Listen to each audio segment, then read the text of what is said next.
নমস্কার বন্ধুরা, আজকে আমি শেয়ার করতে চলেছি একটা নিরামিষ রেসিপি, আম দিয়ে সর্ষে সজনের ঝাল।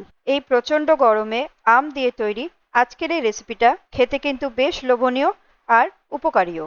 আজকের এই রান্নাটার জন্য আমি 7-8টা সজনে ডাঁটা স্টিককে ছোট ছোট টুকরো করে নিয়েছি, আর সঙ্গে নিয়ে নিচ্ছি একটা গোটা কাঁচা আম টুকরো করা আর একটা বড় সাইজের টুকরো করা আলু।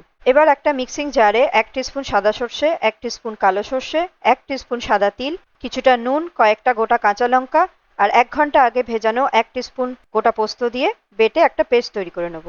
এবার কড়াইতে তেল দিয়ে তেলটাকে খুব ভালো মতন গরম করে সজনে ডাঁটাগুলোকে একটু হালকা ভেজে তুলে নেব। ভাজার সময় সামান্য কিছুটা নুন দিয়ে দেবো। কড়াইয়ের তেলটা যেহেতু টেনে গেছে, তাই জন্য আরো কিছুটা পরিমাণ সর্ষের তেল কড়াইতে দিয়ে দেবো। খুব ভালো মতো গরম করে আলুগুলোকে নুন দিয়ে ভেজে তুলে নেব। এবার তেলের মধ্যে ফোড়ন দিয়ে দেবো 2টো শুকনো লঙ্কা আর 1 টিস্পুন কালো জিরে।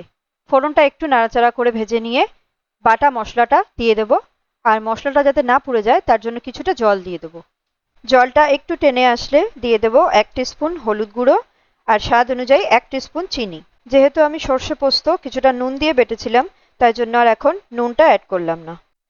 এবার এটার মধ্যে দিয়ে দেবো ভেজে রাখা আলুর টুকরোগুলো। একটু মিশিয়ে নেওয়ার পর একে একে দিয়ে দেবো টুকরো করা কাঁচা আম, টুকরো করা টমেটো, 2টো কাঁচা লঙ্কা আর সামান্য কিছুটা জল।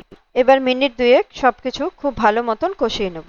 এবার মশলা কষে তেল ছেড়ে আসলে ঝোলের জন্য পরিমাণ মতো জল দিয়ে দেবো। জলটা ফুটে উঠলে ভেজে রাখা সজনে ডাঁটাগুলোকে ঝোলের মধ্যে দিয়ে দেবো। ভালো করে মিশিয়ে নিয়ে গ্যাসটাকে লো ফ্লেমে করে দিয়ে ঢাকনা দিয়ে মিনিট 5 রেখে দেবো। 5 মিনিট পর ঢাকনা তুলে ফ্লেভারের জন্য কিছুটা সর্ষের তেল দিয়ে আবার ঢাকনা বন্ধ করে রেখে দেবো। খুবই কম সময়ে তৈরি আজকের এই রেসিপিটা, আপনারাও বাড়িতে একবার চটপট বানিয়ে ফেলুন।